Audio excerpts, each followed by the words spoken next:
Now we return to local news with Ali. Historians took people back in time as the borough celebrates its 50th year.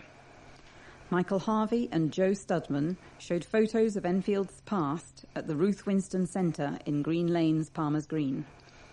The display included a model of 16th century mansion Broomfield House, situated in Broomfield Park, Palmer's Green. Centre coordinator Jean Waller said, "It was a lovely celebration, which was very well supported by local people."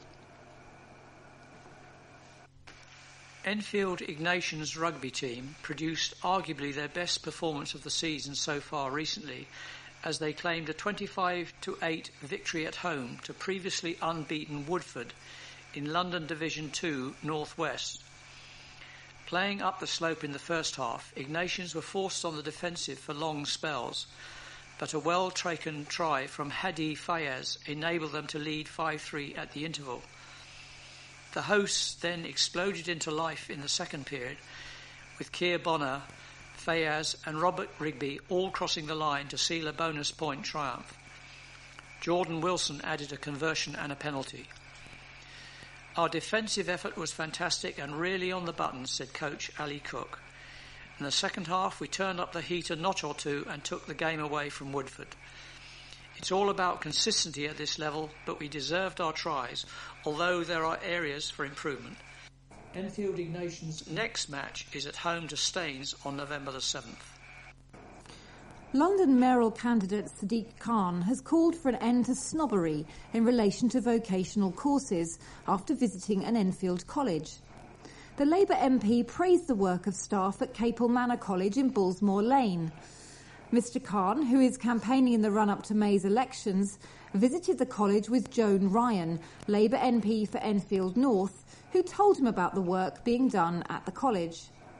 Mr Khan said, "Even with the most optimistic scenario, half of the population are going to go to university and half won't. We've got to stop the snobbery there is in this country in relation to vocational courses. We've got to make people understand there should be the same parity of esteem so people aren't snobby about it. Vocational courses can lead to fulfilling jobs, rewarding jobs." If elected, Khan hopes to launch a Skills for Londoners initiative, working with employers to give young Londoners skills for tomorrow. He applauded the college for working with employers and giving students the skills to succeed in their chosen fields. Some students told Mr Khan they'd decided to take up a course at the college after finding academic courses didn't suit them. He said, "I met a couple of students who said this is their second or third course because they started an academic course at university and realised it wasn't for them. This is a second chance for them to do something else." He added, "It's been brilliant to talk to the students about how the college is helping them fulfil their potential. One of the problems we have got as a city is there are too many talented people who aren't being spotted, who aren't being nurtured or being given the support they need to make sure their potential is fulfilled." Camera operators used CCTV to help police locate a man after an alleged assault on his partner at a restaurant in Edmonton. The Enfield Council CCTV team spotted the man and his partner on camera in 4 Street and gave the location to police, who arrested him. The alleged incident took place at about 10 p.m. on Sunday, October the 11th, and the Council's Cabinet Member for Community Organisations and Culture, Yasmin Brett, said she was delighted the Council had played a part in tackling domestic violence. "I'd urge anyone who is a victim of domestic violence to seek help," she said. "It is a terrible, debilitating and harrowing crime which strips its victims of their dignity and self-respect." She added that people can get help escaping from domestic violence. The Council is advising people affected by the issue to contact the National Domestic Violence Helpline on 0808 2000 247 or the Solace Women's Aid Advice Line on 0808 802 5565. Plans to spend almost $500,000 on security at a super depot have been condemned. Measures to install a new gate at the Mawson Road depot and increase security is set to cost the council £419,950. The Ponders End depot houses street cleaning, waste and recycling, transport services and mobile libraries, with 350 staff working at the site. Opened in July 2013, collaborating 3 separate depots in Advent Way, Edmonton, Berry Street West and Melling Drive, Enfield, would supply these services. Councillor Joanne Laban, Shadow Cabinet Member for Environment, said, "The Labour-run council should have put in place the necessary strength in security measures when it took on this expensive site in the first place, in the way it did." The site is said to have cost $27 million in 2013, which Councillor Laban believes should have been enough to cover security concerns. She said, "It shows that when it really wants to, the Labour Council can find the money. We often hear the council blaming the government for lack of funds, but then it can pull £419,950 out the bag for security on a site that some people might not know exists." The councillor also claims the spending is at odds with suggestions the local authority is strapped for cash. However, a council spokesman has defended the move, claiming the one-off payment of almost £420,000 will save money in the long run. He said, "Mawson Road depot houses more than £10 million of critical council equipment that is essential for the delivery of many of the vital services our residents rely on. As part of wider efforts to review expenditure across the council's operations, we will be investing in a one-off payment to improve CCTV coverage across the depot and increasing security at the depot's access points. This one-off payment will enable us save money by reducing on-site security, patrols, and demonstrates that we are adopting sensible, proportionate and responsible steps to protect our assets and prevent possible financial loss and disruption to services at a time when our budgets are being squeezed." Firefighters and police will be cracking down on troublemakers in the run-up to Halloween and Bonfire Night. Emergency Service and Enfield Council aim to tackle people starting fires and antisocial behaviour to keep young people safe. Shopkeepers are being urged not to sell eggs or flour to under 18s, and trading standards officers will visit shops who sell fireworks, warning them they face prosecution if they sell them to anyone underage. Cabinet Member for Environment, Councillor Daniel Anderson, said, "We know that whilst many people enjoy taking part in the festivities surrounding Halloween and Bonfire Night, there are also other members of the public who would prefer not to be disturbed. Our job is to ensure everyone's safety." 2 teenagers had an emotional experience after they were selected for a visit to First World War battlefields. Woodside High School Year 9 students, Renee McMurray and Elizabeth Junaid, were selected to take part in the First World War Centenary Battlefields tour programme to Belgium and France. The government-funded programme was set up to commemorate the centenary of the war by taking 2 students from every secondary school in England to visit the battlefields and memorials on the Western Front.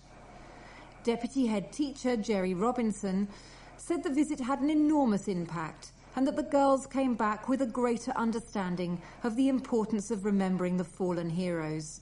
He said, "Some of the graves that the students visited were more for teenagers not much older than themselves." Which is from D. Quinn of Enfield, is about Transport for London's proposal to create a cycle highway throughout Enfield. My family have been residents of Cecil Road since 1967, and we moved here during the infamous 1969 draft proposal era, a road scheme that would have been a tragedy for Enfield Town's residents and environment. There have been a number of road schemes since that, also included pedestrianising Enfield Town. but these have all fallen by the wayside because of their unworkability. The Mini Holland proposal, as it stands, is no different to any of its predecessors. But what differs about TfL's scheme is that TfL is not from Enfield. I would be confident in presuming that TfL's Nick Gillingham, or the man with the cheque, as he referred to himself, had not set foot in Enfield until September this year. He is desperate to push transformation in this borough, despite the fact that he holds no office here and has never been elected to anything in Enfield. He is just desperate to impose his will. Nick Gillingham also said he knew of 40 or 50 other schemes of this nature, but failed to name one. Excuse me. He stated that in every scheme there are winners and losers, and unfortunately the losers this time are the residents of Cecil Road. That is an understatement. There are other losers. Those who are partially sighted, hard of hearing, or less mobile, or wish to use Enfield Town. There will be 2 lanes of buses, 50+ movements an hour, plus a 2-way superhighway going through the centre of Church Street. Not a safe environment. The poor and needy, as the old charitable trust will no longer be able to use the market square as a car park. Local businesses who will lose custom due to congestion. Those who use buses that go through Enfield Town. Buses will not be allowed to overtake each other, therefore they will become stacked in a queuing system, resulting in longer journeys. The residents of Southbury Road or London Road and Green Lanes, who will lose their on-street parking. This will increase pressure on the side roads around this area. Those who own properties in the affected areas. The value of their properties will be adversely affected. The retirement homes along Green Lanes. Lack of parking will affect people visiting the elderly. Are there winners? Maybe a few cyclists, but they seem to have no care for the consequences of this scheme. As for Nick Gillingham, I feel he should ride out of town, leaving his £30 million behind so as it can be spent appropriately. As for our Conservative councillors, they have decided to lounge on the fence of indecision until they have gauged which way the popular vote is leaning. Shameful. No leadership there, just political opportunism. On the same subject, Beryl Kendall of Winchmore Hill says, regarding the Enfield cycle scheme, are the management in another world, not Winchmore Hill? How can I get home to my house in Vickersmoor Lane? Would I have to drive to the Green, then down Wades Hill, and then down Vickersmoor Lane? And how about those who live at the bottom of Vickersmoor Lane? Also, how are people going to deliver possibly heavy or fragile items to the hospice in Winchmore Hill Broadway if they can't park their cars nearby? Where will members of St Monica's Church park if the parking areas are taken away? They can't all go to church on bicycles. I feel the £30 million would be spent more usefully on improving hospitals and increasing the number of staff. Hundreds more critically ill patients can receive fast emergency treatment after an air ambulance charity teamed up with a new partner. Recently, London Air Ambulance became the first long-term official charity partner of estate agents Foxtons, which has branches in Haringey, Harrow, Barnet and Enfield. The 3-year deal was finalised after Foxtons employees voted unanimously in favour of the air ambulance service, which this month announced the addition of a second helicopter. Foxtons Chief Executive Officer Nick Budden said, "We feel honoured to be partnering with such a remarkable charity." More than 600 extra school places are set to be created after politicians gave the go-ahead. Enfield Council's Cabinet gave the green light to the creation of 330 extra primary and 300 secondary school places by September 2019. A total of £62.8 million of the budget has been allocated to schools, including £43.3 million from government grants. Last year, a report anticipated a demand of 1,890 places in primary schools across Enfield in the next 5 years. Since 2010, 4,410 extra primary school places have been created by the local authority to meet the growing demand.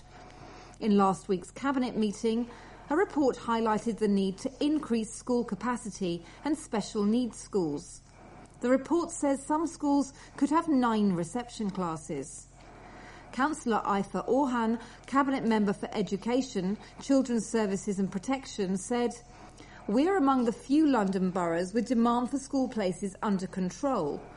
In March this year, more than 96% of Enfield children whose parents applied to secondary schools by the deadline were offered a place at one of their preferred 6 secondary schools. First preferences at 92% were up by 4% on the 88% figure for all of London.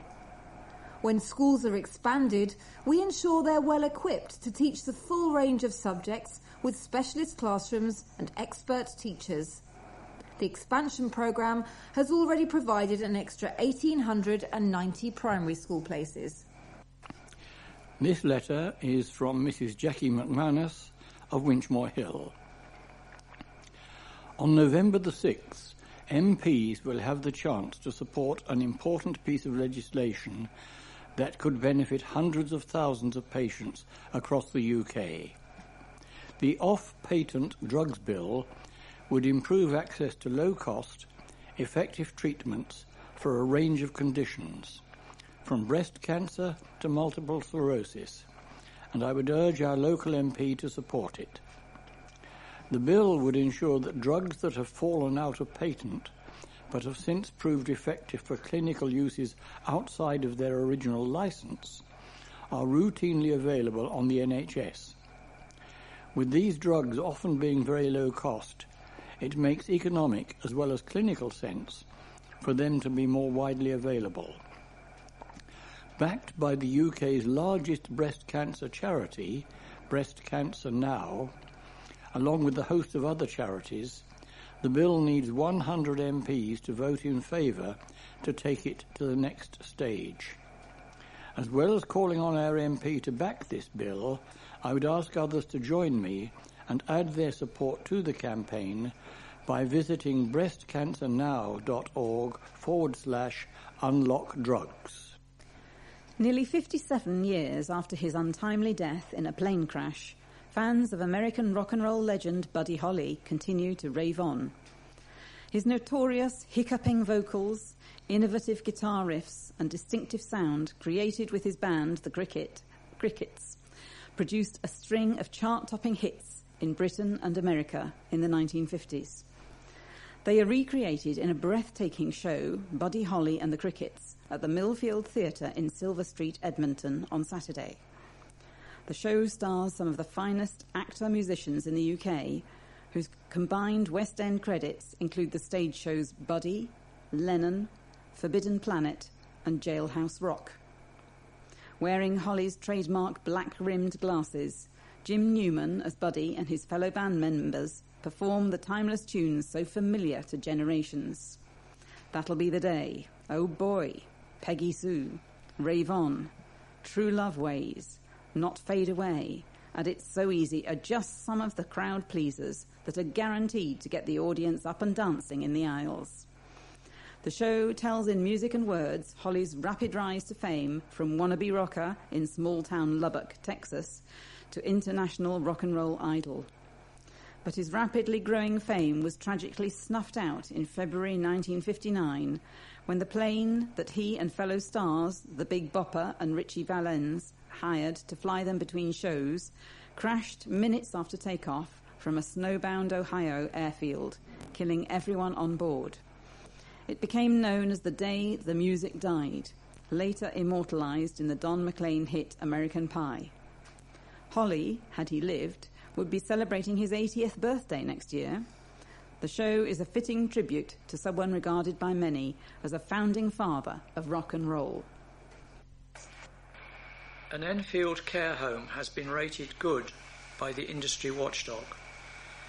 The Care Quality Commission known as CQC, found High Tree's residential home in Clay Hill met each of its 5 standards for being safe, effective, caring, responsive and well led, and all were rated good. During an unannounced inspection last month, residents said they felt safe and had no concerns about their care at the home, which cares for up to 12 elderly people. Staff were described as kind and respectful, who listened to patients and respected their choices and decisions. The CQC report says, people and their relatives told us they had no complaints about the service, but felt able to talk to staff or the management if they did. Safety checks were carried out and reviewed regularly, medicine was stored safely and files were kept up to date. Inspectors were also told by staff they would always presume a person could make their own decisions about their care and treatment. Segan Oladokan, CQC Head of Inspection for London, said, everyone should be confident that their local social care providers will deliver safe, effective, compassionate and high-quality care. Where we find that this is the case, we give a rating of good or outstanding. If we find that the service requires improvement, we will expect them to deliver a full plan setting out how they will address the issues that have been identified. We will share our findings with local commissioners and we will return in due course to check that the required improvements have been made. For services found to be inadequate, we will consider taking further action in order to protect the health and well-being of local service users. An Enfield teenager, one of 2 men who carried out a robbery on a bookmaker's, is behind bars. Oscar Sally, 18, of Doveridge Gardens, was sentenced to 2 years in a detention centre at Wood Green Court last Wednesday. Sally and Ziggy Brown, 29, were captured by armed police as they tried to make a getaway with stolen cash from the Paddy Power betting shop in Lordship Road, Wood Green, on the morning of the September the 7th earlier this year. They were caught after an eyewitness saw the 2 ambush a member of staff at the bookies as he arrived to unlock the premises. Balaclava-clad Brown and Sally, who had his jacket pulled over his face, bundled the worker inside and forced him to hand over the keys to the safe. As police arrived, the duo ran out of the back of the premises and were quickly arrested. Brown, of no fixed abode, was jailed for 4 years after both he and Sally pleaded guilty to robbery. Detective Inspector Nick Blackburn of the Flying Squad said, they put the victim through a terrifying ordeal, and this sentencing should send a strong message to those considering involvement in commercial robbery. I would also like to thank the member of the public who witnessed the offence and rang police to ensure these 2 men were apprehended. The family of a 16-year-old girl who committed suicide after she was failed by the police and social services paid tribute to their much-loved daughter. A serious case review commissioned by a Haringey Local Safeguarding Children Board issued a report which calls the handling of Mary Stroman's case confused, inactive and in disarray. The 16-year-old from Bounds Green was killed in 2014 when she was hit by a train in Wiltshire, where she was attending a boarding school for teenage girls with emotional and behavioural difficulties. She had experienced traumatic sexual abuse, having been groomed from the age of 12, and was known to Haringey Council and the police. Mary had given a letter to a school friend saying she had been abducted from a street, taken to a park, beaten and raped. She also described how she was forced to have sex with a variety of men and drink alcohol, giving birth to a child and suffering miscarriages. This was passed on to the police, who took no action. Last week, Mary's parents, Scott and Sue Stroman, said, "We wish to honour Mary's life by making public the circumstances which led to her death, in the hope that lessons will be learned and other families spared the suffering we have endured. We welcome the findings of the serious case review. Despite all the failures, we blame no one personally. Indeed, we would like to thank the many, many dedicated professionals who attempted to help Mary and the army of friends and colleagues who have supported us. A bright, witty and popular girl, Mary was much loved by her parents and 4 siblings. But we now know, starting when she was around 12 years old, Mary was groomed and sexually abused by men in the area of North London where we lived. She slowly declined in mental and physical health, evidently as a result of post-traumatic stress disorder.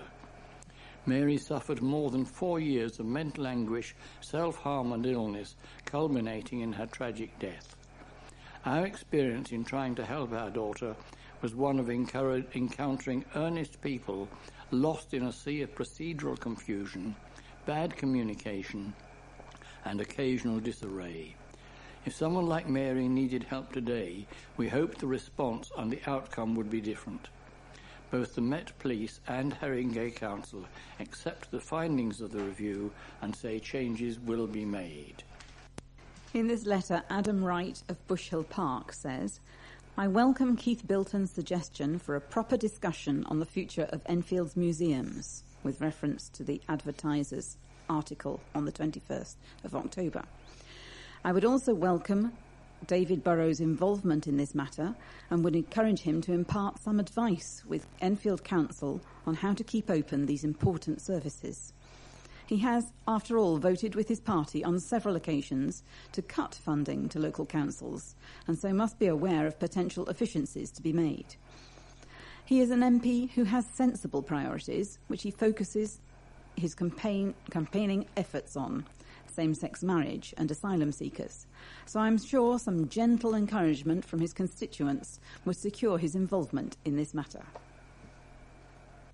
Southgate hockey team saw their hopes of securing immediate promotion back to the Premier Division of the English Hockey League suffer another setback recently when they had to settle for a 2-2 draw at home to Oxted in the Men's Conference East. Sam Mee gave the hosts an early lead, but goals from Mike Trim and Dylan Thomas saw them fall behind and left them needing a Thaddeus Rivet equaliser 9 minutes from time to rescue a point. The draw saw Southgate, who visit Henley in the Men's Cup on Sunday, slip to 5th in the table, 7 points behind leaders Richmond. And here's a letter from an Enfield resident with a name and address not supplied with the article. As an Enfield resident, a teacher and a parent of young children, I'm disgusted that it's proposed to sell Greenbelt land to Fairview for housing and for a religious-based school. The borough needs a secondary school, but certainly not one built on the Greenbelt or a Church of England secondary school or an academy. Greenbelt is protected land, a haven for wildlife. Greenbelt is not for developers to make millions of pounds out of building over. Please sign the petition to save this land. There is a link on the www.enfieldroadwatch.uk website. We have reached the end of our programme for this week. Thank you for listening. So from the team of me, John, Ali, Peter and Caroline, and Jason, on the controls, it's goodbye. Please remember to turn over the address label in your postal packet, put the cassette into the packet, and return it to us as soon as possible in readiness for the next edition. Don't forget, you can call Diane to Jersey regarding any help you may require in connection with Enfield Talking Newspaper. The Enfield Talking Newspaper will be with you again in 1 week's time.